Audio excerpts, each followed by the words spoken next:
So Can I make one comment towards Hunter? Hunter, if the CIA knows you want a swift execution, they're not going to give you it. yeah, you shouldn't have said that. Sorry, Nevin. Go ahead. Yeah.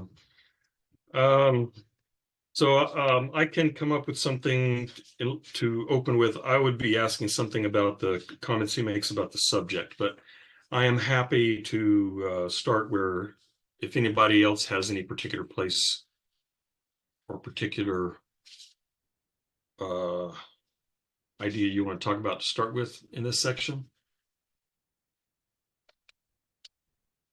I'll wait a few seconds, and if not, I will throw something out there.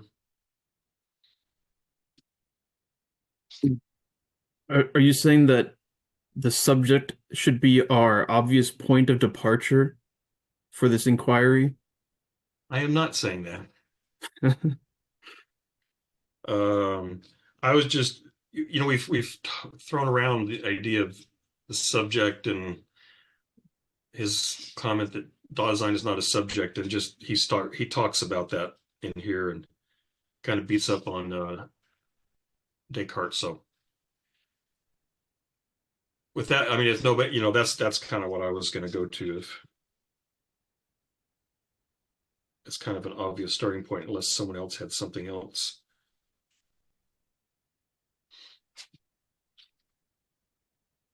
Yeah, I think that's fine with me. 'Cause, yeah, that definitely seems to be a contentious point. Yeah. Well, maybe he may be.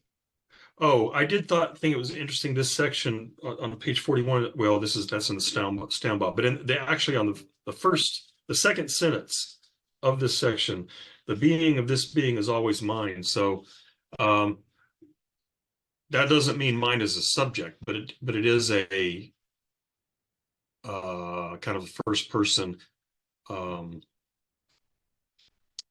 starting point, which, in spite of his distaste, or I wouldn't say distaste, his criticism of Descartes, at least it has that Cartesian flavor in the sense that what you know best. Well, but then he said anyway. But you start with where you are essentially.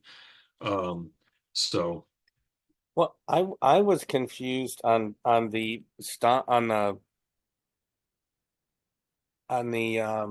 what are you calling it? The Stambog translation on page 41, the second paragraph, um, and it's the last sentence. He says we can avoid confusion by always using the interpretive expression objective presence for the term existentia and by attributing existence as a determination of being only to Dasein.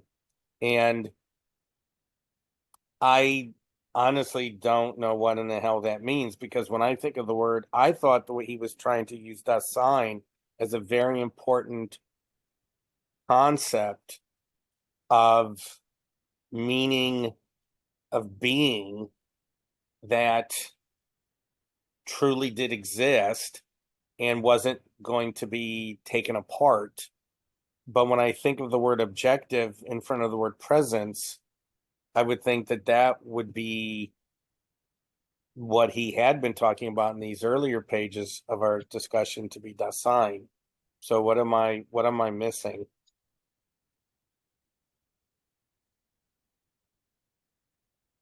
go ahead, Eric, if you were gonna.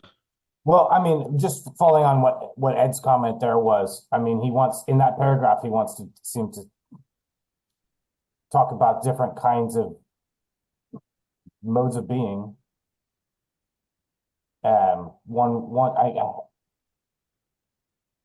It seems that one mode of being, the existentia, being present, is one that's appropriate for objects. But the one that he wants to use for Dasein is a mode of being that it would be more appropriate for subjects. And like you were saying, Nevitt, the mindness of the subject seems to be very resonant with the synthetic unity of perception. The mindness of I think, that holds together our experience. Is he separating the idea of being into, begging your pardon, inanimate, animate objects? Like when he uses the word being to talk about human beings, that's a different sense of being from being when he talks about a rock. It's, I think our being, the being of Dasein includes that of the rock, but is not limited to that of that is available to a rock. But I think in making the distinction, he's kind of using subject object, but very adamant that we don't use those terms. I mean, there's more to be developed, but To put it crudely, and I'm sure there's problems with this, Dasein is human being, and objective being is everything else. I mean, I'm sure that's wrong, but roughly, I mean that's what the way I read it. Objective presence, meaning like here's an object that is present to me, whatever it is, cats, dogs, trees, phones. It is an object, as opposed to Dasein, which is the being that I am, or the being that is here. or your body as representation, as opposed to yourself as will. Perhaps, yeah. So yeah. So I think the fundamental thing is that I don't know, maybe I've just read too much science fiction and fantasy and stuff, and this makes sense, or spent some too much time sitting on the floor in a Zen temple, but I really don't know. I mean, one thing I do, it resonates with me, is I don't know what I am. I really don't. I just don't know. If you say, what are you? I could describe, well, here I am a body, but I'm not really my body. What am I? I don't know. I'm not real sure. But if you say, well, what is this? Oh, that's a phone, and that's a cat over there, and so on. And so that's what I got, the basic distinction there is the kind of being that and I think he even says this. I can't say the being that I have, the being that I am, or the being that is here, as opposed to the objects, whatever they might be. I don't know. What do you think, Chase? Chase is trying to come in. What's that? I can see Chase was trying to come in. I mean, I agree with you, Nevitt, too. There is a problem with subject-object dichotomy. It's never really been able to, like, nobody's ever, in my opinion, nobody's ever really been able to nail it. You know what I mean? And that's why Heidegger sees a problem and he's trying to get behind it. I thought Hegel did. Science of logic. I don't think Hegel was successful. Yeah.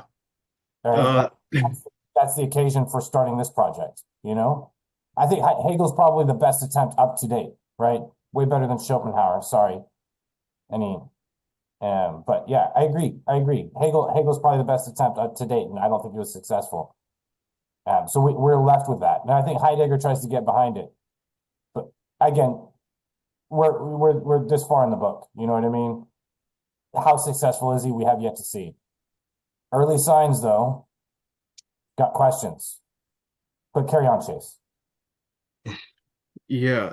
Yeah, I think Heidegger, that is one of the distinctive features of his philosophy, is that he's questioning that subject-object dichotomy probably more than anyone previously than himself. Although I think the way that it's usually put, at least the way that I actually put it, I think is too strong, in that he still wants to have, or he still allows for subject, just like he also allows for spirit and consciousness, these things to be specific regions, like phenomenal regions that can perceive determinations, but he just thinks that that's not the fundamental thing. That's not the thing to start with, because then it presupposes an ontology to go with it. So the idea is first figure out being, kind of, and then simultaneously you kind of show, okay, well, that's Dasein, the being, and then from there you can have these determinations of the being of the subject or the being of objects or whatnot. So he still does basically have, um, he comes up with a theory of the subject, although it's kind of highly unusual. Well, we'll get to that. I think it's the fourth chapter. Um, but yeah, so the stuff that Ed brought up about this kind of the first page. So yeah, he has this thing where, he puts, okay, so the big thing that he's making a distinction about the ontological difference is, so there's, well, that's a little different, being and beings, but this is something still a little different, that he's mainly trying to make a distinction between Dasein and Dasein's characteristics, which are existentials, and then beings that are not Dasein. So Dasein is what is not, its being doesn't consist of just simply being present. So that's going to be one of the huge things for Heidegger, is going to be this idea of presence. And he thinks that what all this kind of, these wrong turns in previous attempts at ontology, they've all kind of culminated in simply this theory of only the present is real. And objective presence is basically the thing that is seen as, that's what the being of everything is. And that's what he's going to say. Dasein is not like that, because Dasein, it's, the meaning of its being is temporality, and that temporality is a kind of projecting about possibilities in the future, about being thrown into from the past. It's ecstatic in that it's outside of itself. It's not in the present. It's already ahead of itself, looking at the future. And it's got all this baggage from the past as well. So Dasein is temporal complexity beyond just simply the present, which is how we see inanimate objects usually. Although he'll still say that, so it's not exactly that everything that's not Dasein is an inanimate object that's determined by objective presence. So in I think it's the third chapter, I think.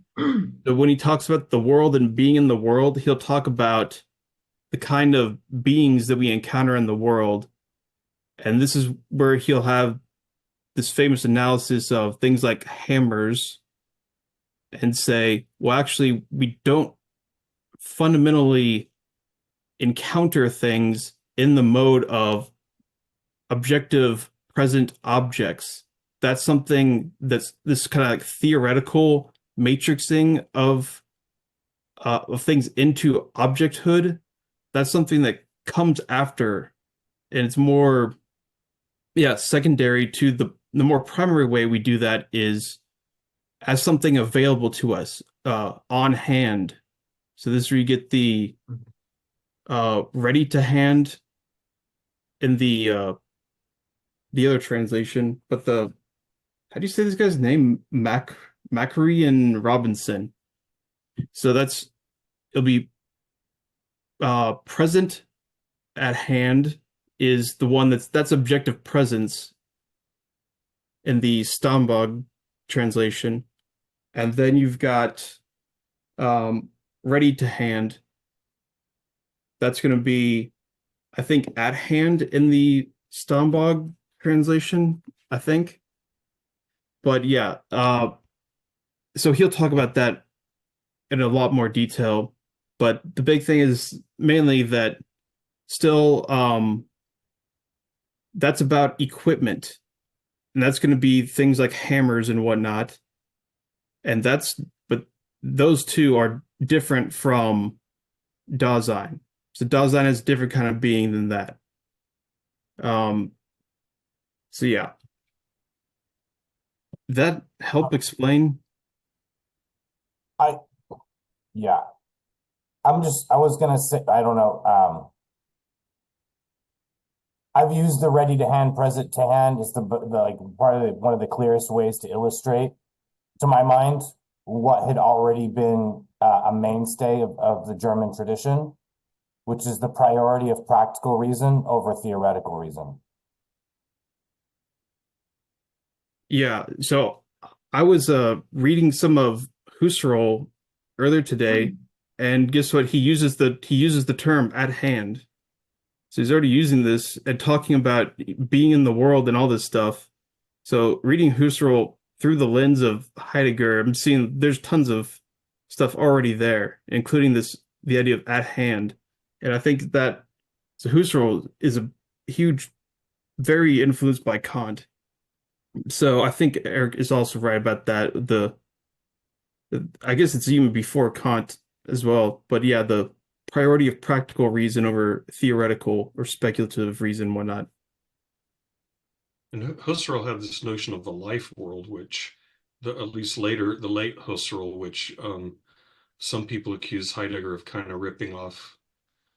But you see something, similar there, the life world, the world of, of lived experience. So, yeah. I have a question here, sort of a coup, sort of a coup to mount, and it's in favor of a stance here in the Parliament building that I feel is severely underrepresented. My colleague Eric has said in his piece on his resolute belief that Hegel has failed in his quest. And I am of the belief that I think he did a pretty good job. And success, failure, I don't know. It's hard to say, but I like what he did. And I think that I can find it applicable a lot, and it makes sense to me. But I don't. Because when I say success or failure, if it had succeeded, really, like if it had succeeded, nothing would be the same after, right? I mean, it's such a full collapse of the subject-object relation in the mind of like the person who like reads the book. It's like, what is it? The Necronomicon? Like it's not. So in a sense, yeah, definitely. I think Hegel failed, and even if it wasn't some sort of magical tome that made you experience the collapse of your subject-object relation as a formal endeavor, I think there are definitely good arguments as to why it did not wholly knock down the subject-object relation. I totally agree, but I do like what he did, and I think the notion of subject as substance is pretty good. And here's what I'm wondering. Here's all I'm wondering. It's trying to be as modest as possible. Okay, I'm going to use the Heidegger pages that are in the margins, because I'm reading from the Macquarie and Robinson. And so for me, this whole discussion really reaches a pitch on the Macquarie Robinson page 72, but the Heidegger marginalia page 46 to 47. It's like I guess it would be the bottom of 46, leading into 47, where he's talking about the being of the sum. He's talking about Descartes, but considering Descartes his cogito sum, he investigates the cogitare of the ego, etc., etc. I had some questions about his treatment of Descartes, because I like Descartes, and I'm always trying to. Everybody beats up on him, and I like to. I like the underdog, I like to come in and try and, hey, you're still cool, but that I can put aside. In the paragraph after Descartes, after the paragraph that ends with cogitationes, can we grasp the kind of being which belongs to cogitationes? That next paragraph after that deals with subject, and it says something that I didn't understand. So around the middle of that paragraph, he starts saying the thinghood itself, which such reification implies, must have its ontological origin demonstrated if we are to be in a position to ask what we are to understand positively when we think of the unreified being of the subject, the soul, the consciousness, the spirit, the person. Okay. All these terms refer to definite phenomenal domains which can be given form, ausformbare, but they are never used without a notable failure to see the need for inquiring about the being of the entities thus designated. So we are not being terminologically arbitrary when we avoid these terms or such expressions as life and man and designating those entities which we are ourselves. I can totally get behind a project that says limiting ourselves to subject will not give the results we're looking for, right? Limiting ourselves to subject. But there's a much stronger claim being made here. And it seems like the claim that's being made here is that the use of subject, the use, they are never used without a notable failure. The very use of subject, soul, consciousness, spirit, person, etc., indicates a notable failure to see the need for inquiring about the being of the entities thus designated. The very use of subject, spirit, consciousness indicates a failure to inquire about that being. And I find that weird. I mean, just given my assumption that I had encountered work like Hegel's work, which talks about substance or subject, I mean, brings up subject and says spirit and consciousness and all that stuff. And I think spends a lot of effort inquiring about the being of that thing, the thing being designated. And Nevitt, just to kind of to put what I'm saying into some words on Hegel's position and to answer your thing in the chat. I mean, the subject to substance thing is like the Hegel's belief that standard definitions of substantiality is some sort of like how Heidegger talks about these things that have existentia, or not exist. What's the bad one? The non-Dasein one. The solid, the category, categorial sort of thing. So Hegel sees a lot of proposals or candidates being offered for what is the substance of what is the prime matter, what is substance? Is it res cogitans, res extens? Is it idea? Is it matter? Whatever. And he says that they're all subject to the same errors or problems in attempting to produce a solid categorical candidate for substance as we understand the very possible definition of substance. So what he says is the very definition of substance is fucked up, and we got to rethink what we mean when we say substance. And so he spends a whole lot of effort trying to say the very idea of substance is a faulty idea, basically. And the only way that we can possibly come up with a substance is through this weird long argument that finds that subjectivity or subject, what he calls subject, this is why people call he's like an idealist, he's always kind of down to the subject, that the subject is the absolute. That's kind of the thing. That's Hegel's thing. Subject is the absolute. Subject is substance. Subject is the end. You know what I mean? And that goes really counter to what Heidegger's saying. I mean, we can talk about whether Hegel's right or whatever all day, but I'm just saying, for the sake of this book, like Hegel says that stuff, and that seems to be really committed to subject, and it seems kind of really dedicated to inquiring about its being. But maybe he's taking maybe I'm making like a misrecognition. I'm performing a misrecognition. Maybe Hegel is performing some sort of analysis or operation, but according to Heidegger's definitions, it does not fall into the realm of inquiry about the being. It's a fun, interesting analysis, and it's good metaphysical work, but it's not inquiring about the being. Would that be true? So here's I probably should just shut up because I'm fairly confident that most of the things I say about Heidegger are wrong. That's like the last few weeks has convinced me of that. But here's my, if you say subject is substance, to me that seems equivalent to saying subject is, and that doesn't tell me anything. I mean, subject is substance. What the hell does that mean?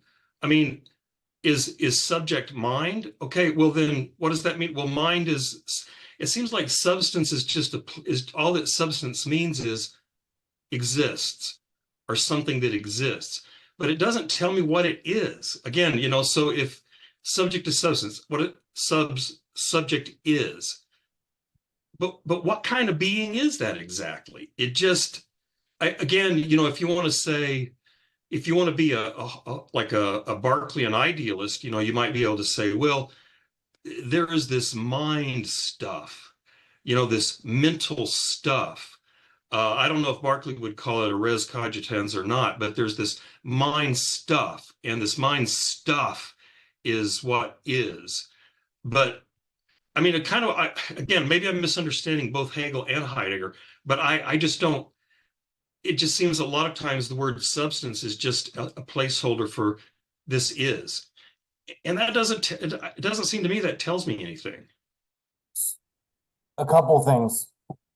Oh yeah, I want to say like what Chase was holding up there. It's an in itself that subsists on its own without needing anything to guarantee its existence.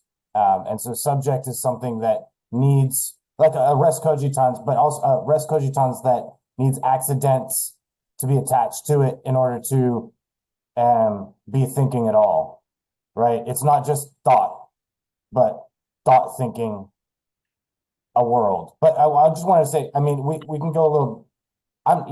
It's murky waters really diving into one of them, but I just wanted to say you have to expand it. It's part of the programmatic statement in the beginning of the phenomenology that the attempt is to see subject as substance and substance as subject, right? To demonstrate, both of these movements, or right. So isolating. But I still don't know what that means because I mean I don't think Hegel's not going to buy the traditional notion of substance. I'm guessing which Descartes does, that, like you said, substance is that which stands under. It is that which stands underneath, which is, and then you have all these accidents piled on top of it. But I'm guessing that, nobody after not very many people after Descartes want to claim that whatever subject is, that it is literally a thing. Descartes says it is a thing. It is a substance. You've got material substances that have properties like colors and shapes and blah, blah, blah. And you've got thinking substance, which has these other accidents like particular thoughts and so on. And so, Descartes thinks substance is a thing in the traditional substance ontology that goes all the way back at least to Plato. I'm guessing that I don't know that anybody at least the German idealists don't want to say that. They don't want to say that whatever subject is, that it is a thing. And as he's saying there, he gives that list and he says, we don't want to reify this stuff. I mean, Kant did not want to reify the subject, right? He was always saying, don't think the transcendental ego is a thing. It's not. It's like a set of functions or something. And so it's not a thing in that traditional substance ontology. And so what does it, if Hegel says, well, subject to substance, but it's not a thing that has properties, well, what the hell is it? And again, to me, it just seems to be saying subject is. Okay, but it is what? Tell me what it is. What does it mean for subject to be? I mean, again, maybe I'm misunderstanding Heidegger, but it seems like that's what he's pointing to. We've got all these ephemeral words like subject and person and all these, these sort of ephemeral properties of what exactly? So the way I read it was similar to, I think, what Chase was saying. And I think that my view is probably influenced by a lecture I listened to this week. But in any case, the way I read it was that Heidegger's problem is that the cogito, or like, looking at humans under the lens of biology or physics or whatever kind of framework you want to bring to the table, has the problem that it presupposes an ontology, like Chase said. And it felt to me like Heidegger's point is that you can slice and dice a human any number of ways, and you can find facts about them. And you might be discovering, existentia, and those are perfectly good domains of science. But I think his point is that if you can do that, then that seems to suggest that there's this meta problem where you have to choose like a framework before you start your analysis, and that maybe suggests that, like, I don't know, that there's that that yeah, I lost my train of thought, but is that, I don't know Oh if yeah, anyone I else. mean, and that's, I mean, I think with what Hunter was saying earlier, that, I mean, I don't want to litigate the substances subject stuff just because I don't really know anything much about Hegel, so I'm like not qualified to comment on that. But like as to what Hunter was getting at with this question, I think his latter part where he said, is Heidegger just kind of trying to say that Hegel um, is not. But anyway, I think Heidegger is trying to get at like that Hegel and everyone else before Heidegger, it was interested in a project which presupposed, a fundamental ontology and all this that he is trying to radically question. Um, so I don't think I think he thinks that Hegel didn't quite get at it. Maybe he's misinterpreting Hegel or whatever. But I don't think he thinks I'm going to say the thing that Hegel was really trying to say. I think he really thinks that everybody got it wrong before him in a way. Uh, Even if people were getting closer to it, because there's those parts earlier where he talks about even like Kant getting close and all this kind of stuff. Um, but yeah, I think he's like trying to call into question the very ground of like the presuppositions that, because I'd like James bringing up all the stuff, because when he goes into like biology and all these different fields, he's not trying to. I didn't get the sense that he was even saying, fuck that stuff. You're never going to get anything out of it. He seems to be, having a more measured position. That's like, there is worthwhile stuff in here, but it's not going to get at being like that particular question. This is what I'm all about, which no one else is really inquiring into. Like, we keep throwing the word around, but and we're doing it as if we understand what we're talking about, but we don't really, kind of thing. Yeah, please forgive me for being late. I read it because like on I'm assuming this is page 47 where he says the person is not a thing, not a substance, not an object. But then later on in the paragraph he says, and this is the Stambaugh translation, but what is the ontological meaning of carrying out? How is the kind of being of the person to be defined in an ontologically positive way? And when he brings up the other sciences, like the way I understood Husserl is like he was trying through phenomenology to develop a very specific vocabulary or set of system to analyze the first person experience in a way where even inner subjectivity could be kind of weighed against this system. And I think, at least when I read this section, I think Heidegger is saying that that's not sufficient. We can there is a process that cannot be categorized with a phenomenological vocabulary. It railroads you into a specific ontology so that you're fitting things into them. So when you say, Nevitt, what is this? And what does being mean? I think Heidegger might be leaning towards saying you have to experience it and show it in your temporality, but you can still use the phenomenological process, but it can't lock you into like it can't be like the scientific method where we're using phenomenology to have this like reference theory of what it means to have Dasein. It confines it too much, or at least that was my interpretation.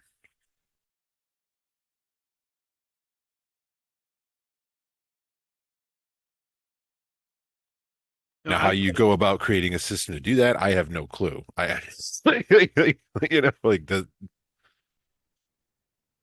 again, maybe I I'm mean, just like, doesn't the later Heidegger's like, well, as Heidegger goes on, it's he becomes directly confronted with the linguistic problem, right? I mean, that's what all of the phenomenologists largely do. I mean, Sartre has this problem where language is his phenomenology of being, or of existence, runneth over language, and so language becomes the focus of study a little bit. And I feel like Heidegger, to my like loose knowledge, like has the same thing where like the reason why he has to do new grammar and to get weird with language is because he sees that being like that fettering force and trying to articulate being. Or am I like on crack? I'm not on crack, but am I? I mean, you might be on crack, but I think you're making a valid point. So I think one of the ways of talking about this is why he's, making these demands and saying that, why are some things they have ontology presupposed with it, but then his approach isn't? Well, I think one way of looking at it is he thinks that, okay, why is it that ontology is presupposed with these things? It's because it seems obvious in some manner, because we're already born into this world of meanings and associations and whatnot, to the point where if I say something about a subject object, you'll know what I mean to a certain degree because we share this meaning, and enough where it's obvious in some sense. It's self-evident. And that is what leads to those ontological presuppositions, is when it becomes something just so obvious you don't have to actually talk about it, because indeed it's presupposed. Because that's what he's saying is, yeah, that's what we always do. We're always presupposing that being is something like this or that, but we never explicitly talk about it. Instead, it's simply presupposed that when I say, the cat is black, that there's some kind of understanding of is there. And that's that presupposition of being, the meaning of being. And if I also say I'm a subject, the same thing there. Yeah, got some idea about is, and then we got subject as, a determination of that, but how much is subject really telling you about the is that is the subject? So it's still indeterminate. And so the danger is things that are too obvious and too self-evident, either, from familiarity or the tradition and whatnot. And that's why he's kind of precluding those, the terms that have traditionally been used the most frequently, I would say, because they have this sedimentation of presuppositions that he's trying to uproot in some way.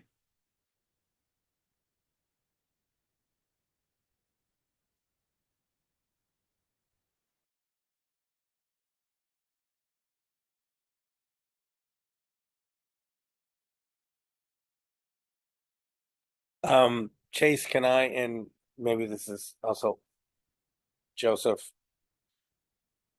when you all were talking, I was thinking of the problem or the issue that physicists have when it comes to the nature of light.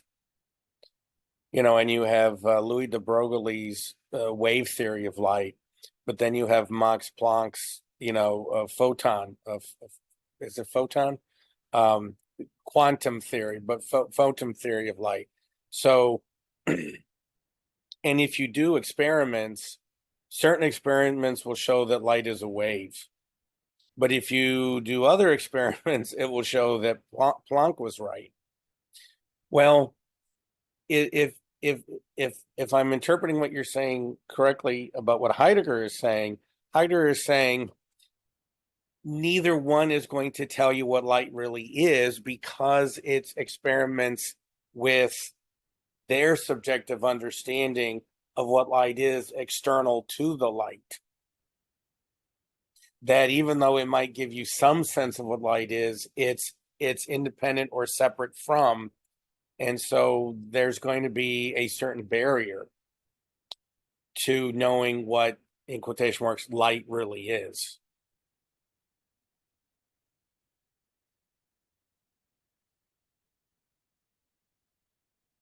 That's Yeah, I mean, that's kind of sorry, go ahead, Justin. no, I was thinking on page 32 at the end of the introduction when he was talking about that, and when you were talking, it was on 31 and 32, the Stambaugh, where he says,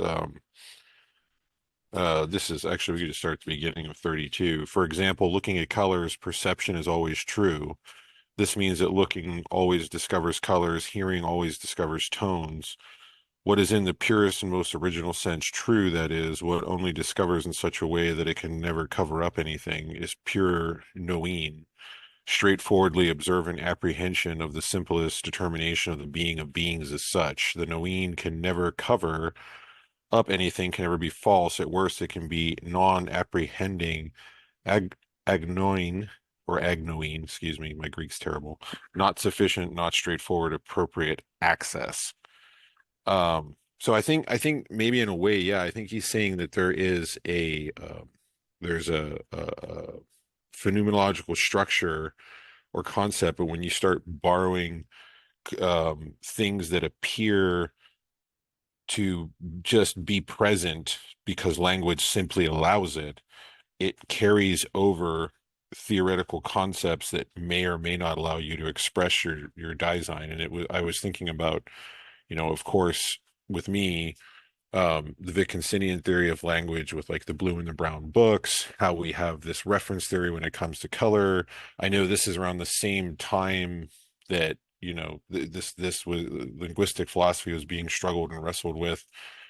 And yeah, I think Heidegger, from what I've read of him, may be in the camp where there is kind of there is a structure and there's a logic to a system, but that doesn't necessarily mean that that system applies universally to everything.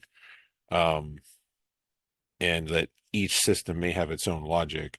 And I think he's trying to develop from a phenomenological logic in his own way, without borrowing from concepts that are considered universal, like, leaning heavily on like I'm gonna butcher his name. Was Cassrer one of his contemporaries at the time that he was debating with at Davos? Am I saying that name right? Like I know who he's you're talking about. yeah, like I feel like he's trying to say that fundamentally the Kantian system is not inherently flawed, but that it shouldn't be the whole basis for expressing design. Like it's like Ed was saying with the particle versus wave theory. It depends on the context and the individual being's expression of it. Like we can use the phenomenological system, but we can't rely on it to create a railroad or a blueprint of everything that expresses who we are. Well, and to tie, I mean, and I think he's also, I mean, drawing from Nietzsche, I think he's trying to do like a genealogy, like go back through our history of philosophy and deconstruct it, like, and I mean, and I'm looking at like in the intro, I don't know, it's like 21, a little bit before 21 in the Heidegger, the margins there. He says, if historicity remains concealed from Dasein, and so long as it does so, the possibility of historical inquiry and discovery of history is denied. If the discipline of history is lacking, that is no evidence against the historicity of Dasein. Rather, it is evidence for this constitution of being in a deficient mode, only because it is, quote, historic. Sorry about Dasein. In the first place, can an age lack, well, he's talking about the age, in an age lack discipline of history? I'm pulling that quote because it kind of fits in with what we're talking about in terms of like, I think he thinks that, well, at least his critiques of science, it's like science is trying to give you an ahistorical kind of interpretation. This is the reality of objects as they are, regardless of history, regardless of time. Like two atoms will do this, or if you go, and I think he's saying like, if we want to get to know what being is, there is this deep historical component that he's trying to like bring history into the mind of the philosopher engaging in this topic, and the historicity of our concepts and our ontologies and the things we take for granted. And he thinks that we have to kind of deconstruct that and decode it in order to get access to this wider array of potential interpretations of our being and whatnot. I don't think that's, hopefully that makes sense and jives with what other people are saying. I feel like another way to put it is like he wants to take people to task because to define Dasein via like some physical theory or some idealistic theory is to like filter out certain, I don't want to say phenomena, but like is to do some sort of like filtering and say this is what matters, like mental, like thoughts are what matter most, or atoms are what matter most. And it feels like what Heidegger wants to say is, well, the fact that we care to filter at all, that's actually the more significant thing. That there's this motivation to to care about being and to like kind of to try to construct a framework. Yeah, that ties in with what Chase is bringing up. Maybe I don't know if it was last time or time before that, but when he's bringing Marshall McLuhan into the conversation, like there's something analogous going on in terms of like Marshall McLuhan wanting to say like the medium is the message, like and the medium you're in, is going to change and reconfigure you as a allegedly sovereign subject. Like if I'm on YouTube, that's a radically different experience than being on just watching TV or something. There's actually, I think that like with Marshall McLuhan, I was thinking about that after Chase had said that, and I remember Marshall McLuhan, again, he's applying it to media, but I think there's an analogy to what Heidegger's up to a bit, which is like Marshall McLuhan at one point talks about the rearview mirror, and he says that like, I mean, an example I use to make sense of it, a more contemporary one, because he died before this, right? But like, is YouTube like, so he would say, Marshall McLuhan would say, YouTube, we look at through a rear view mirror, like the technology comes out, and then we call it YouTube. That's like television. We have to think about it in terms of TV because that's the thing that we had been existing in when YouTube comes out, and we understand it through that previous medium that we're aware of. But then it has all these other consequences and kind of implications that TV doesn't have, that we can't understand until we get out of it or we're in it a little bit to like, people are like turning into incels and shit. Like there's all this stuff that YouTube or television as a medium was not really creating. Anyway, I think there's almost a similar situatedness that Heidegger's trying to get at, where we're stuck in this ontology and like we can make better sense of where we're at now by going into the past and like seeing how we've been maybe gripped by it or reacted to it or whatever.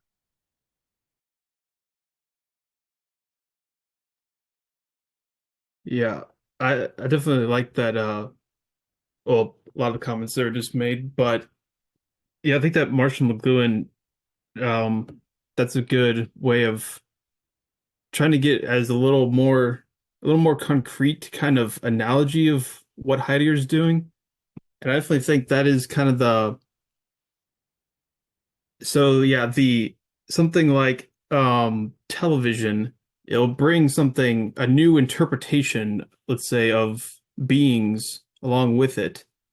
But what people are kind of fascinated and hypnotized by the content of it, by the content of the message that the medium is not really seen. It's not until afterwards, when the owl of Minerva flies, that's when we can go back and look and see, okay, this is the change that occurred here, but that's already, that something has already changed once you can see the medium, because you're always kind of stuck in a medium, a background, which for Heidegger, that's an interpretation of ontology. It's presupposed. So everyone has this, and no one can ever kind of like completely put it all out there explicitly. I think even Heidegger, for one thing, because I think it's always open-ended. It has to do with possibilities, and it's not just some kind of like a factual thing that we can just simply state, like, okay, that's it. But yeah, I think it is something like So some scientific kind of disciplines, they'll have regions of being, and they'll anything where it's something along the lines of, well, everything is this, or well, everything is information, or something like that. That's a good signal that you've got an ontological interpretation going on there. And then I think it is the thing that he's trying to say is, yes, the message is the medium, in the sense that the fact that there's any kind of presupposed interpretation of being going on at all, that's what Dasein is. And you've got all these different examples of it, but really the point is that Dasein is simply doing this. Because that's what the being of Dasein, as existence, it's interpreting its existence as being. I don't know if I think I got the terminology wrong there, but yeah, I think that's helpful in thinking about Dasein. Is he's trying to think on this sort of meta level of what are all the other ontologies doing, and indeed, if Dasein is this kind of questioning being that questions its own being, you would expect indeed all these interpretations, all these different ways of trying to answer it. So yeah, I think that's helpful. It's definitely a difficult point to get. But still, yeah, I like it.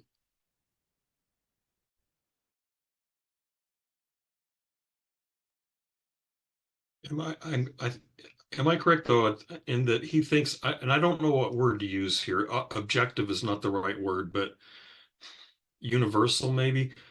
That some of these structures he's looking for are actually the fundamental structures he's looking for. I guess the ontological structures, I guess, are ones that he thinks are universal to Dasein, but they're very, very general. So, what I'm thinking about, like this everydayness, I mean, what I want to say hesitantly is it is not one of these many different types of ontologies, but everydayness is a mode of being of Dasein always. This is always one of the modes of being of Dasein, and you will see it manifest in lots of different ways. And part of what I'm drawing on from in this section when he's talking about so-called primitive humans, and he says, yeah, they have everydayness too. I mean, we all do.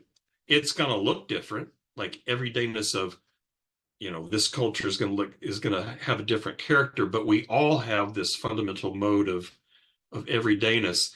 And so, am I correct in thinking that he's trying to identify, and again, I don't know what word to use, universal maybe, but these fundamental ontological, not categories, but I can't remember the word, one of those E words that is characteristic of Dasein per se. Yeah, Existentials. Existentials. Okay. My understanding, at least, and I think we get into this more later when he starts breaking down like all the Dasein as a being before death, and it's like death and the fact that you were born. Like there's some kind of fundamental things that he would say, any Dasein, any person in any culture, is going to have those characteristics. So in that sense, it's universal of Dasein. It's not necessarily universal of the universe, but yeah, I do think he's trying to make structural remarks about what it is to be a Dasein, no matter where that Dasein might, or when that Dasein might emerge. And it would even be the case. I mean, he obviously never says anything like this, but it's I think, I don't. It's almost a stupid point to make, but it's if there was some AI system that sci-fi thing that became self-conscious, or an alien species, if it had the existentials of whatever of what he's describing human beings having, they would also have this mode of being.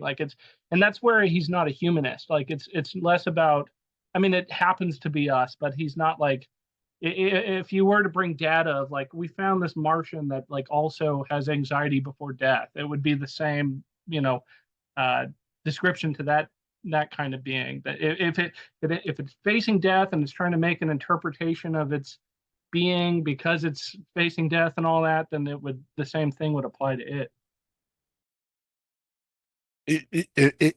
It almost seems like what he's trying to say is that like there's like a mistake that philosophers and phenomenologists makes is like that there's like words have a general meaning and they're universal and they carry their context over into every format. So it's like he is implying that Latin or the language or the naming convention in a way kind of it becomes a cult. And and he's warning against that. He wants to reject that and look at the structure of Dasein and warn against glossing over something that just is. Like there are parts of our being that, you know, are that can't that we kind of just gloss over and that we don't want to borrow that conceptual construct from. And when like that whole everydayness thing that Nevitt was talking about on like I like the term he used on page 43. He called them like pregnant structures and a mode. Like on page 43, I think the bottom paragraph where he says, in it too, Dasein is concerned in a particular way about its being to which it is related in the mode of average everydayness, if only in the mode of fleeing from it, of forgetting it. And I think he's like there's this kind of like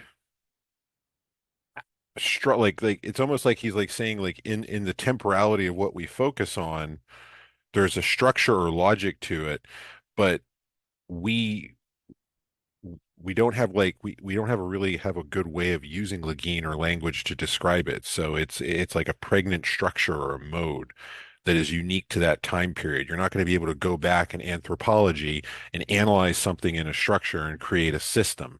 That's not going to be possible, I think, according to Heidegger. I think he's saying that there is this existentia in being that is unique to every person, like the environment they're in, their mode, what they choose to focus on, and how this and how we convey it through language.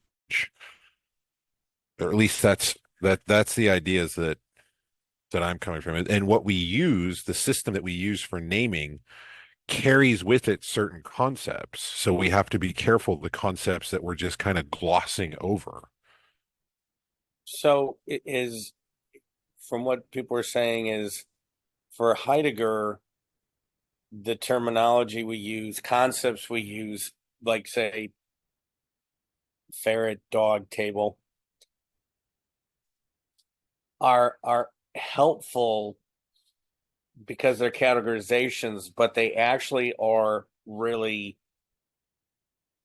I don't want to use the word bad, but they're problematic because not every single table is the same, not every single ferret is the same, and so you're actually, by using a term like that, you could be getting further away from the individuality of the being that you're trying to understand.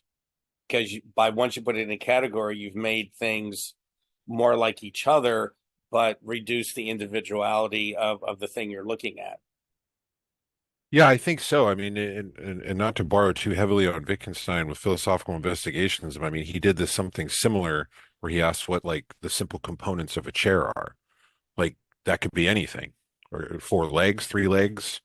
You know, how far are we going down the rabbit hole of what a chair is? You know, are we talking about the atomic structure?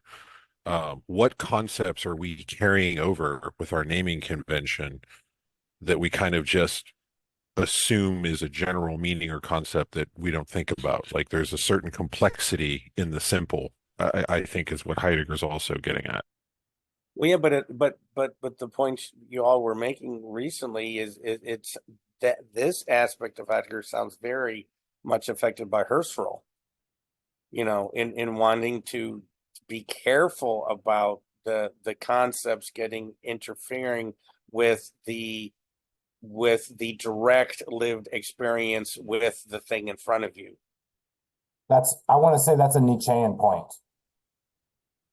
Oh, Wait, right, Nevitt, when he talks about, the concept of leave, if you like, standing in front of your direct experience of this beautiful, irregular leaf. That is, the concept of leaf does not exhaust the object in front of me as a leaf. That's something Nietzsche would say or did say, yeah. Well, and I mean, I think it's definitely true that he's, like the notion of like presence to your life and like all this kind of stuff is definitely in there with Heidegger, but he is trying to, I think, like get us to a structural analysis of Dasein as such, and that will take different forms. And there's like, different ways that can be articulated. It's not like a one size fits all in terms of the content of Dasein, but like, but it is, he does. I mean, I'm just kind of going back to what Nevid had originally asked. I do think he is making like I mean, essentially, I mean, maybe the language gets loopy here. I'm not entirely precise in saying it's universal, but I mean, I think he is trying to say if you're a Dasein, this is the structure of your experience, like, and that's always going to be the same, the structure. Like, you have a past, you have a present, you have a future. That's where he kind of starts from, and then he kind of builds his case from there. Everyone's past, present, futures are going to be different, but we do have that kind of narrative structure in common. But I don't think he rejects the notion of categories altogether. This on Stonebau 44, which is the Heidegger marginal number 45. Earlier, he's saying, we call these characteristics of being of Dasein existentials. They are to be sharply delimited from the determinations of beings of those beings, unlike Dasein, which are called categories.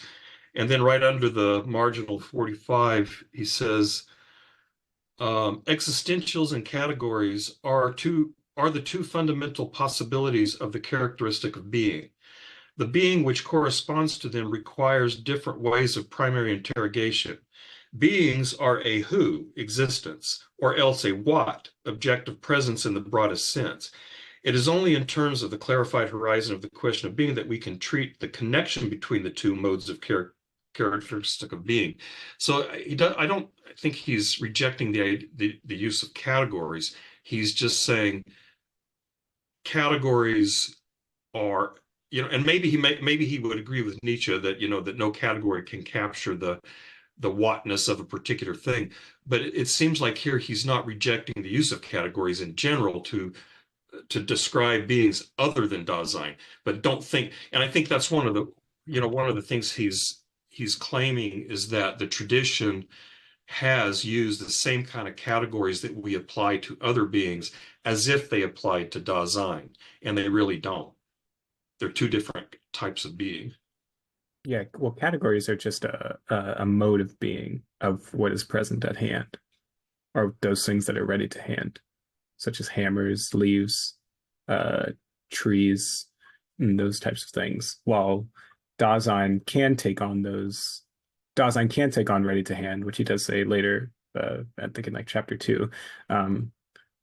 It's that he's sort of dividing. He's like saying all of these things have this being, but there's like being, and then above that you have these two things of Dasein, and then presence at hand, which then has also which then sort of levels up to this ready to hand, which once Dasein takes it up in its task nature of doing things. Yeah, categories are like the existentialia, I don't know, in the Robinson translation, existentialia are like structurally equivalent to categories, I think. Yeah, the standby, the characteristics of Dasein are existentials, and the characteristics of beings that are not Dasein are categories, or categorial, or something like that. Categories, yeah.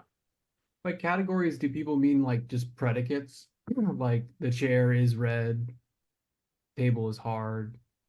Yeah. I think so. I think that's a good way to think about categories.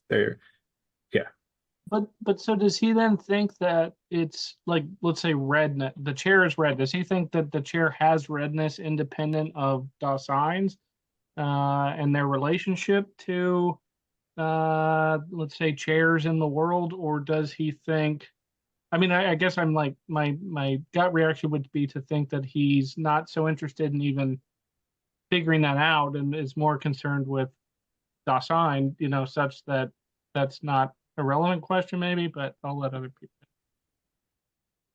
I would say your instinct at the end is correct. I don't think he gives a shit about the chairs being red in the red sense. Like, I don't think he gives a shit about that. I mean, I my sense from what Noah was saying too is that yes, obviously categories have some usefulness, but we should not overemphasize what categories can do for our understanding of being.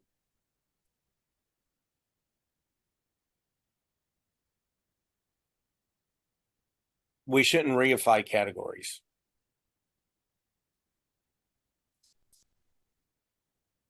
Yeah, I think his main point in those distinctions are he really wants to separate out Dasein as the being that questions its own being, that can take on this task of thinking about its own being, that it's a problem for it. Where, so what is the beings that are not Dasein? Tables, chairs, hammers, they don't, their being is not an issue for them in a way where they can inquire about it, which I think that's kind of the criteria he sets up. And so, yeah, that's, but the problem is that we think of ourselves, Dasein, in terms of categories, in terms of present at hand. We see the world through the other entities in the world that are present at hand. We take those categories and we apply them to ourselves. And in that, what is specific about Dasein is lost in that,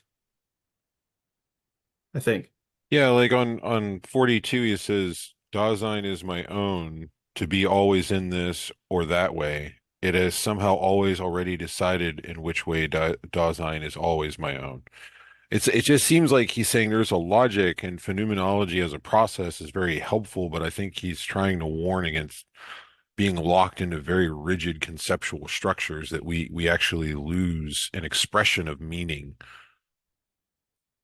while we're railroaded or locked into these concepts that we're kind of just carrying over from other systems. Yeah, and to piggyback on that, I mean, maybe it's in the same paragraph or at least a nearby paragraph. I remember that, like, he says, Dasein is its possibility. At least in my translation, like the is italicized. It's like it is its possibility. And so maybe if we're too quick to interpret the world and interpret ourselves as this sort of ready or present at hand thing, it's like it's collapsing those possibilities. It's like, oh well, this thing is this, it is that, and it's not. It can distract, can mislead us into not recognizing this whole domain of possibilities that are part of our being. Yeah, it feels like we haven't gotten to Heidegger's concept of time, and I say that not really knowing what his concept of time is, but I know it's significant. And it feels like also that's kind of his main quibble, is like that kind of predicate logic is looking at things through slices of time. And as people have said, Dasein is this thing that exists, it takes like a broader horizon of time in view when it's like, I don't know, cognizing being or something. I don't know. Does anyone know? So yeah, I actually was going to ask a thing on it. So well, I guess the time point is like, I guess to treat it as Dasein, or being the kind of being that Dasein is, in the kind of categorical sense, would be to reduce or to treat Dasein as like as immanent, whereas I think Heidegger wants to treat it as transcendental. It's a transcendent thing. Is it? I would punt now to Chase. Well, yeah, Chase is the first one I want to punt to on that one. But does that make sense? The categorical treatments seem to treat Dasein as in only an immanent sense, whereas treating it in the way that I think Heidegger wants to treat Dasein, as a being for which its own being is a concern, is therefore to have the time be like transcendental time, if that makes any sense. Or like that the time aspect, the finitude of Dasein seems to be what he's really focusing on, the temporal. It isn't these categories, it isn't this phenomenological structure. Those are all important in creating a logic to a system, but the structure of Dasein itself, your being, is unique to humans, always within us, yet always hidden when we try to focus on it, and radically temporal. It isn't something that we're going to be able to discover external to who we are. It is unique in time into its short-lived expression to each one of us. So I'm wondering if he's trying to say that Kant's system in and of itself isn't transcendental. It's immanent. And that if immanence is rooted in the phenomenological experience, it's that temporality and the expression of that temporality, even though it's limited in Lagine and language, that is the most important. But there is a structure to it, a logic to it, but it's very fluid. That seems to be the goal of this project so far, is him to use the phenomenological method to create its own kind of like analysis of Dasein in its extreme temporality. Like our we don't think about our death in terms of like, I'm going to die. It's always present. It's always hidden. We always know about our mortality, but it gives the choices that we make in existentia, the modes of being that we are, its own unique significant meaning. My guess, and we're gonna learn a lot more about time, I hope, as we go through the book, but that I don't this is my just a guess. I don't think Heidegger would say we are in time, but that we, in a sense, are time, or that temporality is constitutive of my very being. So it's not like I am a being that exists in a spatial temporal box that that lives through some time, but that temporality is actually, I don't know how to put it, a feature of, is constitutive of my very being. And so it is, I am, in a sense, time, or not I am time, but my being is fundamentally temporal. And so the way I experience being is conditioned, the way I experience my own being and the being of other things is conditioned by this fundamental temporality of my very existence itself. Yeah, he does say that, specifically about the in, that it's not that specifically Dasein is not in time, as in contained in some larger container of time, and the same thing with space. Dasein is not in space like a hammer is in a box.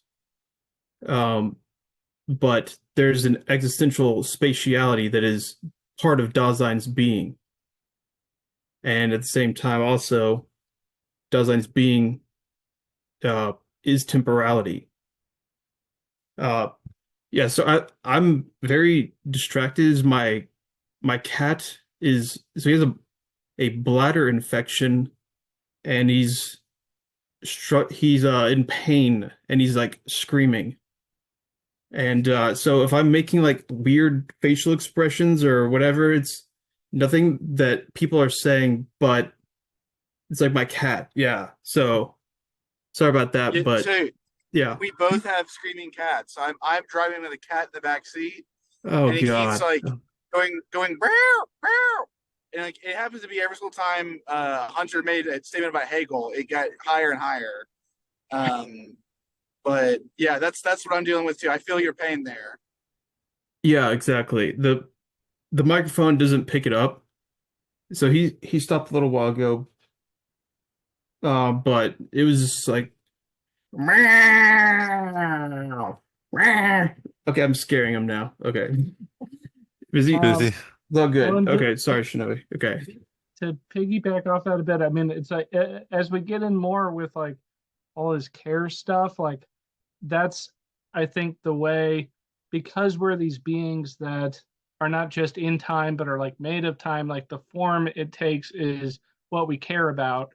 And this is like the Kierkegaard in him. It's like these commitments, that we strive for. And so it's like even with Case with his cat, it's like, he's like in that moment, okay, I've got one guy talking at me asking to like punt the ball to me, and then I got a cat over here. Which one I gotta kind of lean toward? It's like, and then I am that decision in that moment. Like I'm like, okay, I'm team cat over, which is fair enough.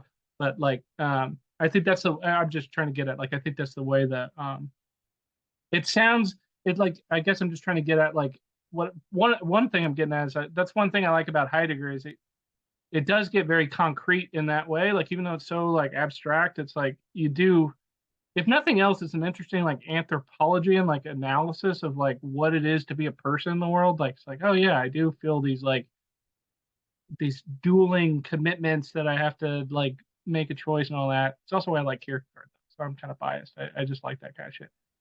Yeah, like Chase is a human being with this concept of being always in the forefront of his mind, but he's taking care of his cat.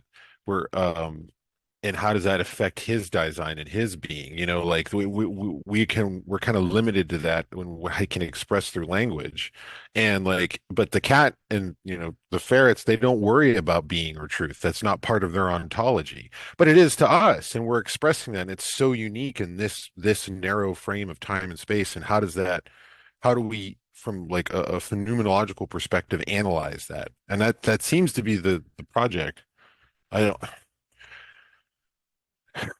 Literally, I don't know how they keep getting up on my desk. I got to find out. There's got to be something up here. How are you getting up? It's only Those during a ferrets look philosophy very good session. at climbing. There's got to be. I think it's the bookshelf over here. I think they're getting up on my bookshelf. My theory is they're demons and they just have this magical power to do that kind of shit. They just Probably. Do they have opposable thumbs? No, they're little noodles. Okay. I don't think they have thumbs. What if I don't get the reference? But Only Dasein can use demon powers, which means that the ferrets are Dasein. Which I think that's, yeah. So Heidegger, I think he's a little restrictive of what Dasein is. I don't know. Personally, I'd like to expand it a little, but maybe we'll get to that later. But yeah, Yeah, I that was kind thinking, just of thinking the same social thing. ontology stuff, he'll talk about that later too.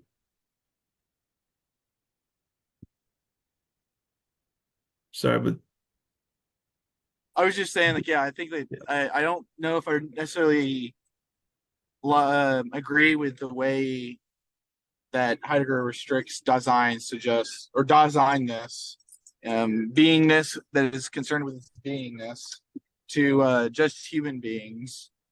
I think my dog is definitely has some Dasein shit going on. It's concerned with its self. I think maybe not on to death. Maybe that's the problem. Maybe it comes back to time. I think. I'm a very bad reader. I didn't get to any of the reading this week, so I'm guessing we didn't do anything with time because we're not talking about time. Am I right or wrong? You're mostly right. He keeps saying that he keeps mentioning temporality, but he hasn't gone into it in any great depth yet. Yeah, he doesn't get into it until I think it's the last quarter of the book or so. So the first division is about the everydayness of Dasein.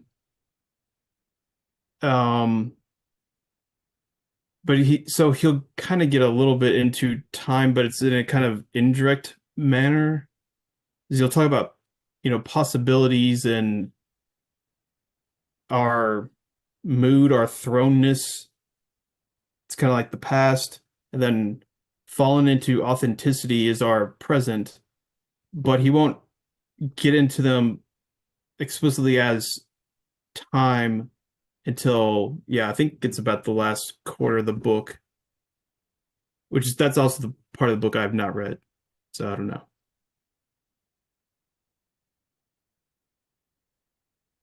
I have not read that either. I made a comment earlier.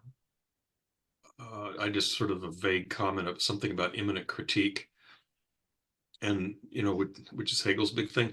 But but the reason I was saying that is because it seems like he's trying to explore what the being of Dasein is from the position of being Dasein. And so, like when Ed was talking about, the what light is, well, maybe the only way you could really know what light is would be if light could explicate its own being to us. And so that's what I mean by an immanent critique, in the sense of I am, that I am examining what I am from within this own being, and so it's immanent in that sense. But then it's problematic because we are also, it's hard, like again, the eye can't see itself. It's really hard to somehow explicate that which I am. So it's both, a privileged position in that I am the only one who can really know what it is to be me, but simultaneously it's really hard to figure out what that is, because how do I get some kind of distance, or how do I get some kind of insight into what this is that I am? I wanted to encourage that line of thought, because I want to say he starts with the Kantian intuition, right? That it's not we are in time, right? Time, we order the world temporally. We're the ones responsible, right? Seemingly so. In the Kantian picture, right? There's the synthetic a priori of intuition, and then we order our experiences temporally, right? So it's not that we're in time, it's that we are the ordering of a temporal sequence, or create but then you have to reflect this back on the self. What is the synthetic a priori? It seems to be a kind of eternal ahistorical subject, right? Which again, within a generation, that has to be exploded, right? An eternal ahistorical subject. So I think Heidegger's drawing from both Kant and Hegel here. I think it's right to situate. No, we're going to move past subject. We're going to move past synthetic a priori. By the way, all the protestations against the substantial soul and reified consciousness in the Stambaugh translation, I took that to be Kant and then Lukács. But Kant, you're right, protesting against the substantial soul, right? Anyway, he's further radicalizing that move that Kant made, right? That Hegel pushes a bit further. He's taking it further, just outside the domain of subject as such.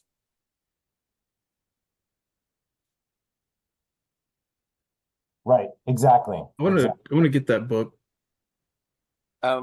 Is it another analogy like you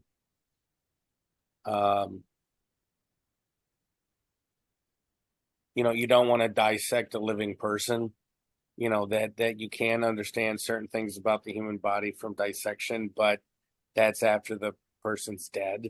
And if you're really trying to understand life, you're not going to get it through dissection, but the living, breathing human being who is acting and thinking.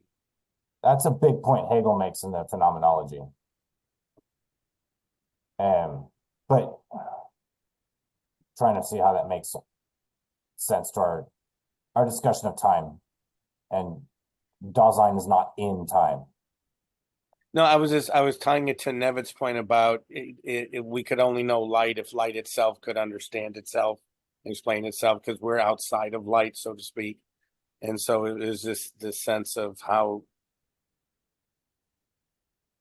you know, is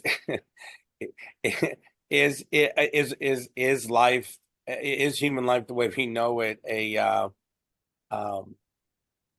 is it something to be experienced, or is it something to be analyzed? But I think it's not, I mean, I think you're right, but I don't think it's just that it's living. So, you know, if it was, if the problem was only that you can't examine something when it's dead, you could say, well, I could examine what it means to be Dasein by observing other human beings, because they are, you know, there's these other living human beings, and I could observe them in their life world and figure it all out. But the problem with or one of the problems, one of the epistemological problems with the Dasein is that I am the being that I am trying to analyze, and so it's, you know, I mean, does that make any sense? It's like trying to figure out what I am from the position of what I Yeah, am. I mean, and how do you maybe do this that?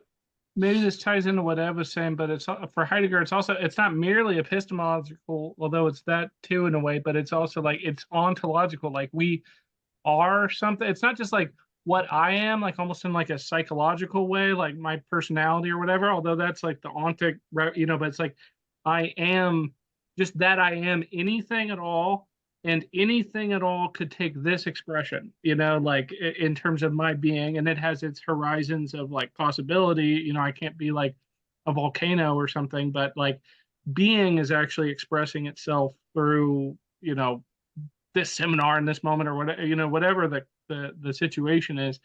um so yeah, so it's epistemological, but it's also like, yeah, I'm just trying to say it's like for him it is ontological. It's like, no, you are like, you're taking a stance on being, and you're like changing, or you're expressing like being itself through your existence in a way. Yeah, I think that's a good point. You know, because I agree. Like, you know, I had mentioned maybe it was last week that Eric told me that Kant epistemologizes ontology and Hegel ontologizes epistemology, and I think Hegel's much more in that latter camp. You know, like you said, that it's really ontology that's primary. I don't know. My sense has been that all the places where Heidegger is being Hegel, it's the parts of Hegel that's Fichte, and all the parts where he's being Kant, it's all the Kant where, you know, that Fichte is carrying over. And I mean, really, like this whole, like the subject part, I think is pretty substantial to look at in one regard. I've been brewing on it. Will I write anything substantial on this? No, I'm lazy. But I've been having the thoughts the entire time. They're distressing, mainly because I don't know if Heidegger read him. That's an interesting thought.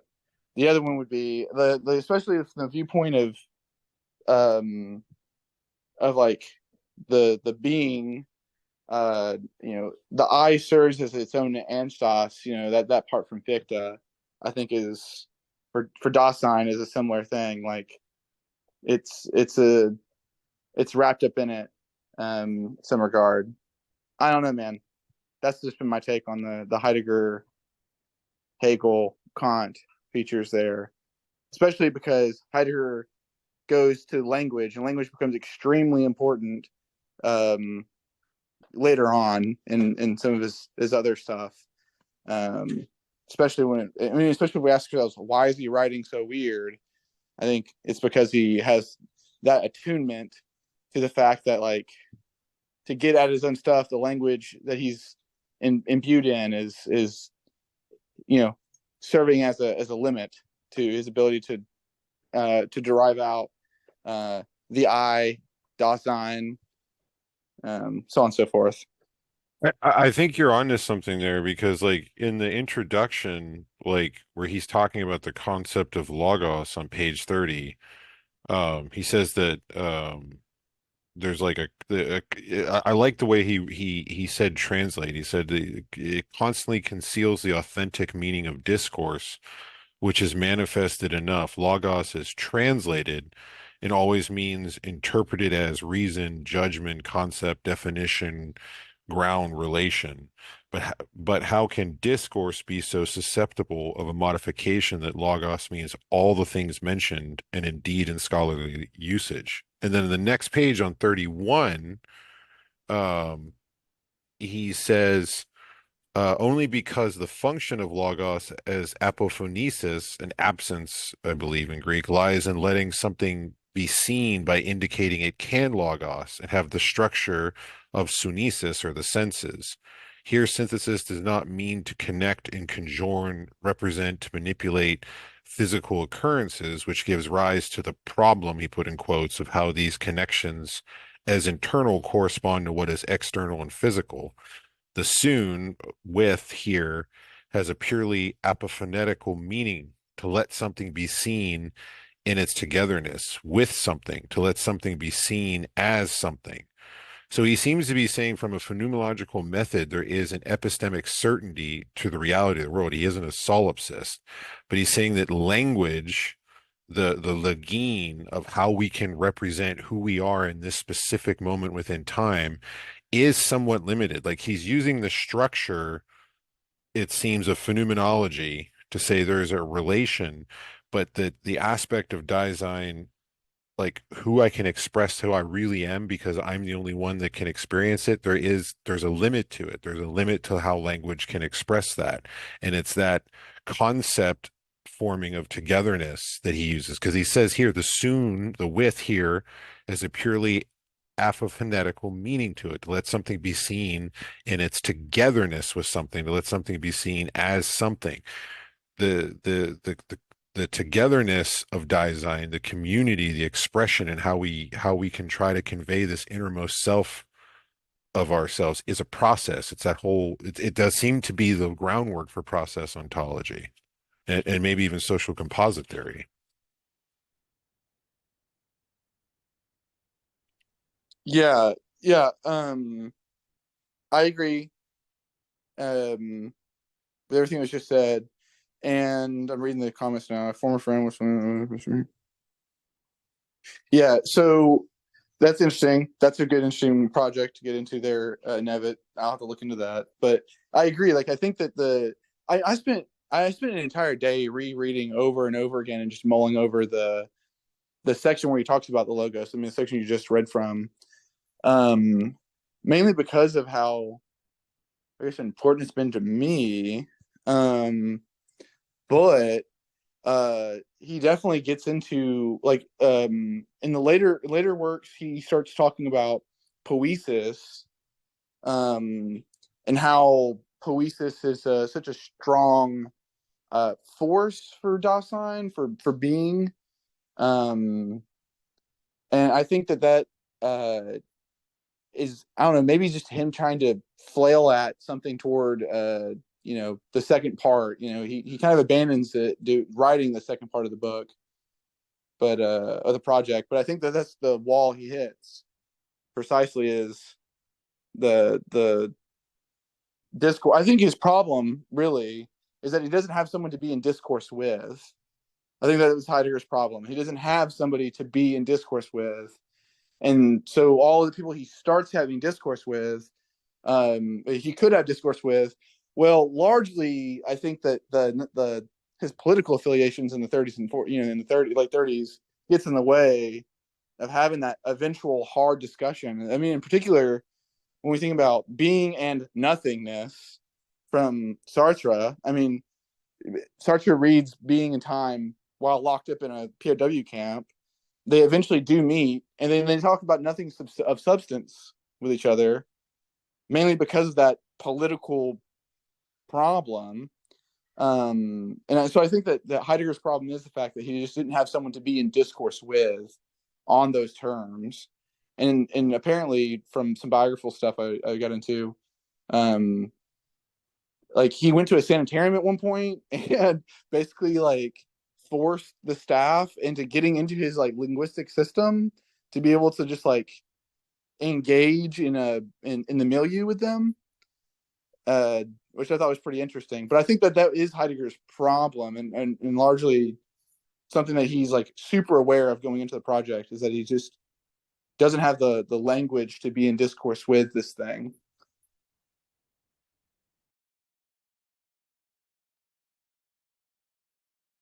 Just out of curiosity, what source talked about that? That sounds like an interesting story. So there's the what is it, the Existential Cafe, which I wouldn't take it for any philosophical like prominence, but it has like a whole chapter dedicated to talking about like them eventually people trying, like one of Heidegger's students who knew Sartre was trying to get them into conversations because, well, like the two books are blatantly like titled next to one another compositionally. I think Sartre puts Being and Nothingness at like 600 something pages. It's almost the same size exactly as Being in Time. It has a problem where the second half of it hasn't been written. But they both, like the people have been wanting the two of them to talk for a while. And then when they do meet, it's kind of like they're just sour on each other. And so they don't actually talk about being or time or anything of substance related to those two great works. They just have a weird like, oh, so what was up with that political stuff you're doing kind of conversation. And I think Heidegger's like, your French friend wrote a play about me and satirized me as a lonely hermit on a mountain. Why would he do that?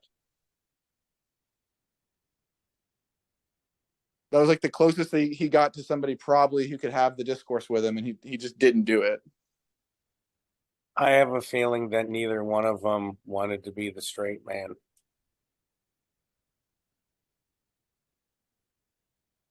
Who does?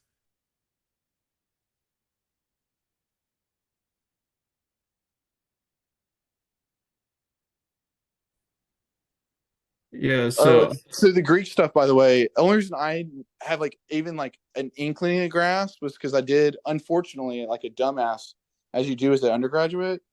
You're like, oh, that's an interesting thing. I read a little book about rereading Plato and all of Plato's works through like Heidegger's approach in undergrad as a way to try to impress my seminar professor, who is like a Plato scholar, because I again was stupid, and so I did that. And a lot of this came up, like the stuff, that first section came up in it because he used it, so it was a cross reference. But I don't know Greek very well at all. yeah, you just gotta learn the alphabet, which is easier than it seems. Wait, not easy at all. No, seriously, Yeah. I'll just say it's easy. It's not hard. You can learn in a day. You can learn the Greek alphabet in a day. It's not hard. All right. Well, how do But you it say looks really Beethoven? hard because it's like, oh, what the fuck is this? Like, but trust me, you can do it. I even have I can't remember the name of the app. I like flashcards that I set up to learn this, and I don't know really anything about the actual language itself of Greek, but I know the alphabet, and that it does quite a bit. So Well, I that's can at the thing. least look at the words and be like, okay, I can at least get a transliteration of that and see that that is noesis or whatever it is. And That's the it's funny thing. definitely helpful. We don't Yeah. know what it is either. We don't. We don't speak Homeric in any way. And then there's no like one way to say the Greek alphabet. Just talk to any Greek. There's like 6 different ways that they say something, and it depends on the context. It's so frustrating. Like Yeah, I do not profess to know how to pronounce anything correctly, even English. But we So, just don't yeah. know. That was like side tangent. That's what bugged me the most about the new Indiana Jones movie. When he goes back in time and he's speaking Homeric Greek perfectly, I'm like, you bastards. There's nobody knows this. So I'm done. Sorry. Rant over. I had a Greek. I took 2 years of Greek, and one of my Greek professors, he purported to tell us exactly how all the letters were supposed to be pronounced and how all the words were supposed to be pronounced in classical Greek, and he was very confident about this. And then the next semester I had a different Greek professor, and he goes, "Yeah, that's all bullshit. Nobody has any idea how they pronounce it." And he said the way you what the way you pronounce Greek, what that actually tells you is what college you went to. You know, Oh, that's good. which That which is Greek really good. which Greek program you took. So, yeah. Hey, Nevitt, by chance, I have a question. So, do you know Benjamin Ryder by chance? He went to UT Austin. He's an ancients guy. I And definitely okay, so that's oh, it's like one of those things. Oh, all you Germans know each other, or whatever. Like, don't you know this one guy? Just wonder because that's the guy that I took the seminar with, and so yeah, I mean I got a B on that paper, mainly because he just vehemently hated the proposition of that I put forward for reading Plato. But yeah. I just wondering if you knew.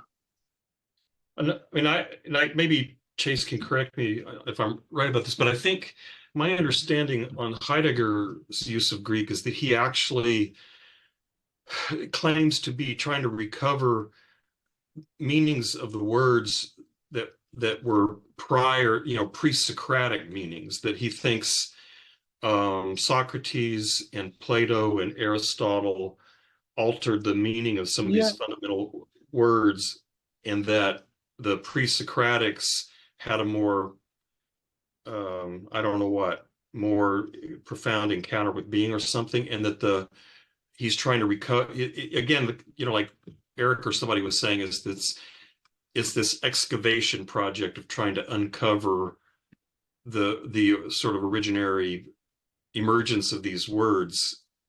And so, apparently that's a controversial claim. There are Well, Greek scholars that think he's just making this shit up, but I mean, I love like what I can penetrate of later Heidegger is like always a fast. I mean, it's kind of like Nietzsche where you just get into some weird fucking terrain sometimes. But like that, the poiesis thing that Tristan was talking about earlier, like with there, I think there's a, it's like the way Plato kind of he says like poetry is like the arts are kind of doing it wrong, like they're like making copies of reality, and for and like lower copies for Plato or whatever. But for Heidegger, there's like poiesis is a mode of revealing, and you can kind of like get it's like a way being itself can express. That's the root of poetry, poiesis and shit. So I don't know, and I'm just like I love that kind of stuff. I don't know. It get to get too lost in that stuff. A, I don't like know it well enough, and B, it's like it'll like take us out of the being in time mode, because I think he is much more. I think Tristan was right that he kind of takes a turn later where he feels like confronted by language, and then it gets much more poetic and kind of it's cool stuff. But anyway, I'm gonna peace out though, guys. I'll see y'all next week. Yeah, peace out, man. okay. And as you leave, I guess my last statement on that would just be that, like, I think that we see some of the trappings of his eventual frustration in this text, and that, and like kind of the ground, the setting the groundwork for that turn that he will take that he doesn't know he's going to take. But that is definitely what he runs. I mean, I think that's why he doesn't get to the second part. He just like runs himself aground on it, and then he's like, okay, that was a good run.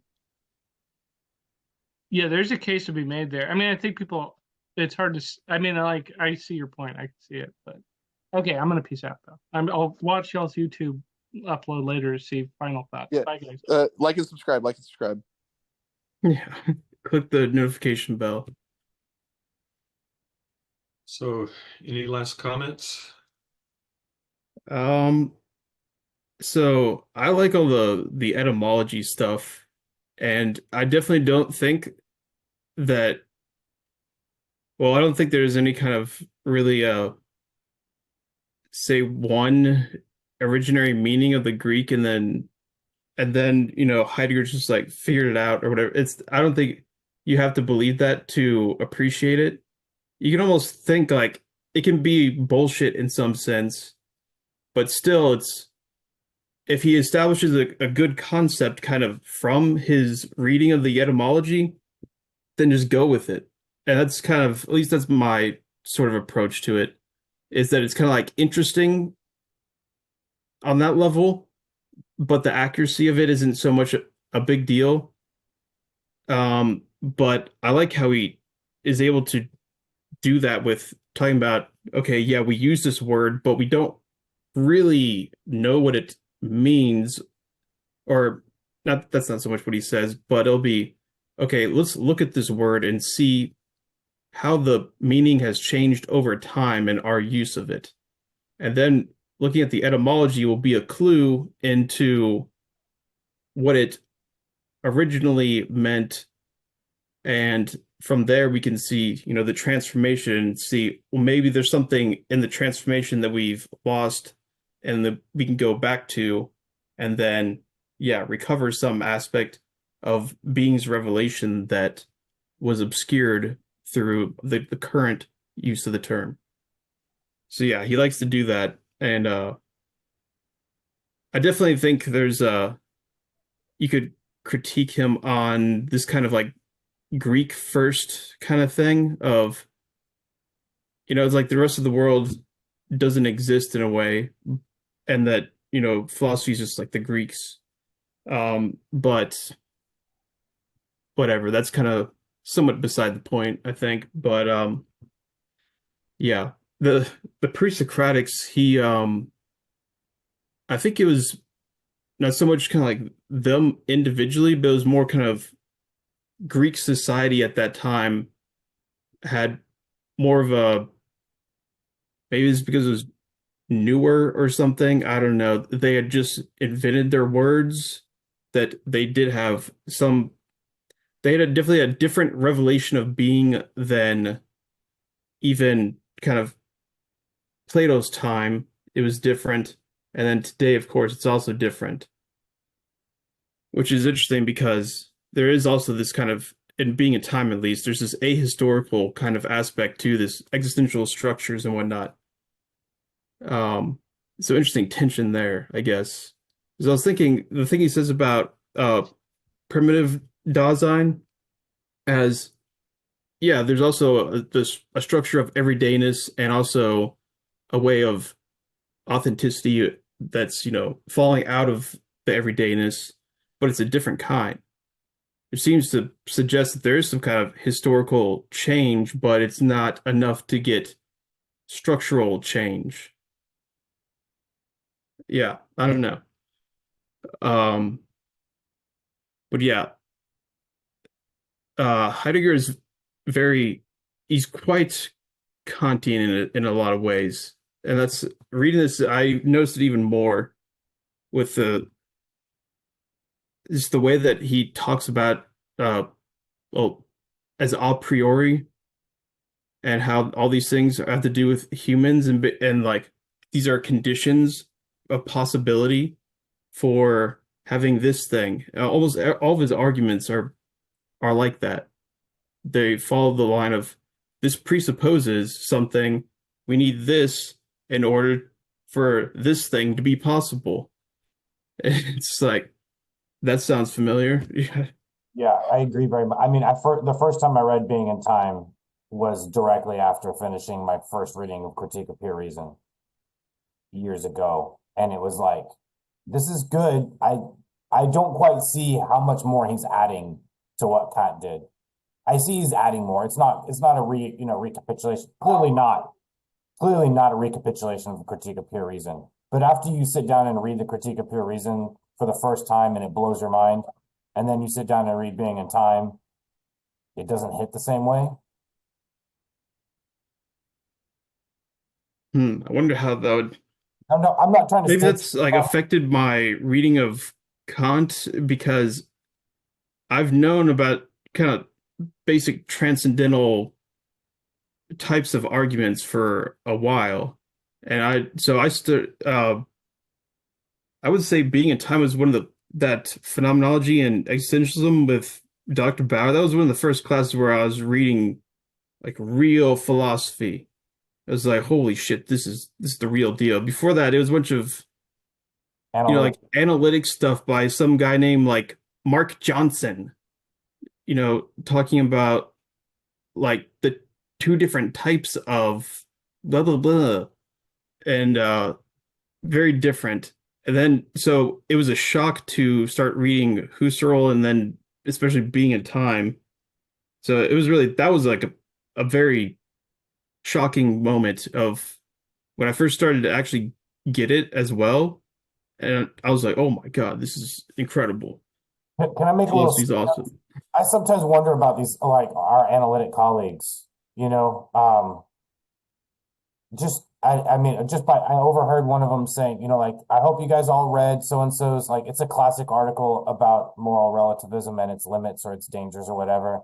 And I just thought that's, I don't know. That seems like a totally analytic approach. I hold up moral relativism briefly so we can knock it down, and then moral realism. I've told you guys before these. I discuss these as kind of meta ethical positions that you can isolate if you want to do such a thing, but in their purity, they're unstable. So let's gauge with the theory and let's look at the theory and see how we can put it into practice. Yeah, look at the tradition and see how it can affect your living. Instead of staying with these concepts forever. But anyway, I just wanted to throw a little side dig out here. I'm a little confused because one of our colleagues at the meeting on Friday said he's interested, or he's developing. It's not entirely new, but it's kind of like it's repopulating this whole field of philosophy and politics and economics. The philosophy of politics and economics. Do you remember crazy. that comment, Nevitt? That's crazy. That? Yeah, and I'm like, dude, you mean political economy? Like, there's a book for that. There's in 3 volumes. There was planned 7 volumes, but the whole project of political economy as a philosophical project. There's not just a book for that, but there's a whole tradition. There's a whole tradition, like, and it kind of affected the world in, I don't know, ways that you can't unsee. But it seems like you've unseen it. So I'm just curious, like, how did you do that? You know what I mean? Do you remember that comment, right, Nevitt? Yeah. Did you have the same thought? Like, Frankly, I was not really, I mean, I remember the guy saying that exactly what you said, but I wasn't really reflecting. I was just kind of tuned out. People were talking about their research and I was just kind of hearing, so it didn't really hit me. But I mean, now that you mention it, it's kind of the obvious question. Well, if they're scared of the guy with the beard, there's a guy without a beard. He wrote one called something about the closed commercial state. Kind of and also a good instance of German political economy. A good first try at German political economy. I mean, I don't need to say his name, I guess, but yeah, that's crazy that someone would say that. I'm already picturing